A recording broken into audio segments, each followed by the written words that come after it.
My daughter-in-law looked at me with contempt in the living room of my own house and said without hesitation, "It's time for you to leave."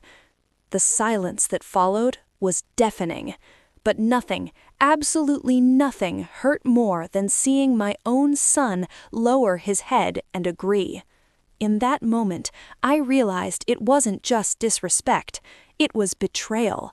And what they didn't know was that I had a secret that would change everything. I raised my son alone. His father left when he was still a child. No explanation, no money, nothing. He just left behind a void and a responsibility that became mine alone. And I accepted it.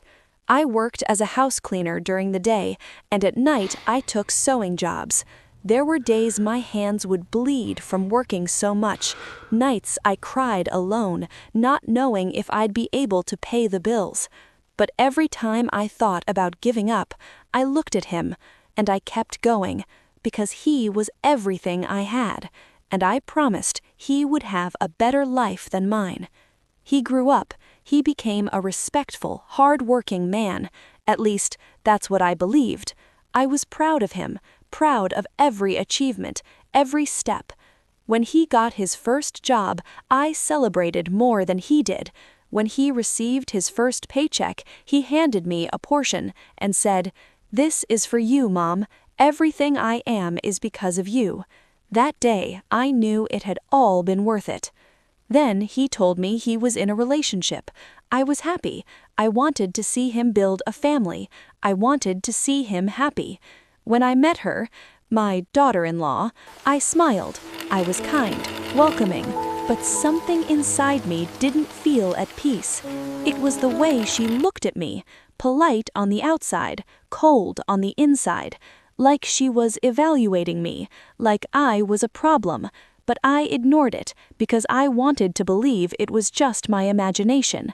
They got married, and not long after, they made a request. "Mom, can we stay with you for a while?" I didn't hesitate. The house was big, and he was my son. I said yes. At first, everything seemed normal, but things started to change, slowly, almost unnoticed. She began with small criticisms. "This decor is outdated. We could change this. This way of cooking is old-fashioned." I smiled, tried not to care, but it started to wear me down. Then came the changes, without asking, without warning. One day I woke up, and my living room was different. The furniture had been moved, my belongings put away, as if they didn't matter, as if I didn't matter. The kitchen was no longer my space. She took over everything, and when I tried to help, she would say, "I'll do it, you just get in the way." In the way, in my own house. And the worst part was my son's silence. He saw it, he knew, but he said nothing, and that silence hurt more than any words. Until one day, I heard a conversation. I wasn't trying to listen, but I heard. She said, "Your mother is useless," and he, my son, replied, "I know." In that moment, the world stopped. It felt like the ground disappeared beneath me. But I didn't walk in, I didn't confront them. I stayed silent, because in that moment I realized something. I was alone, even with a son. Days passed, and the disrespect only grew. They made decisions without me, changed the routine of the house, treated me like an unwanted guest in my own home, until the day came that changed everything. I was sitting in the living room, quiet, tired, when she walked in, looked at me, and said, "You need to leave." I thought I misheard. I asked, "What do you mean?"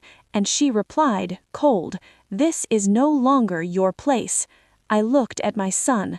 My heart still had hope that he would defend me, but he just said, "Maybe it's for the best, Mom." In that moment, I didn't feel anger. I didn't feel the urge to argue. I felt clarity. That night, I didn't cry. I didn't scream. I didn't beg. I thought. I stood up, walked to an old cabinet, took out a folder, one I hadn't opened in years. Inside it were the documents, the deed, the records, everything. And then I remembered something they had clearly forgotten. The house was never my son's, was never theirs. The house was always mine. The next day, I woke up different, calm, certain, at peace. I called both of them. They came with no idea what was about to happen. I placed the documents on the table and said, "Now you're going to listen to me."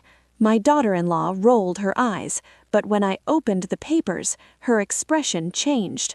I looked straight at them and said, "This house is mine." Silence. My son turned pale, and I continued, "And you have 7 days to leave." They tried to argue, too late, because for the first time I wasn't asking for respect, I was demanding it. A week later, they were gone. No goodbye, no apology, no courage to look at me. And I stayed, in my home, in peace.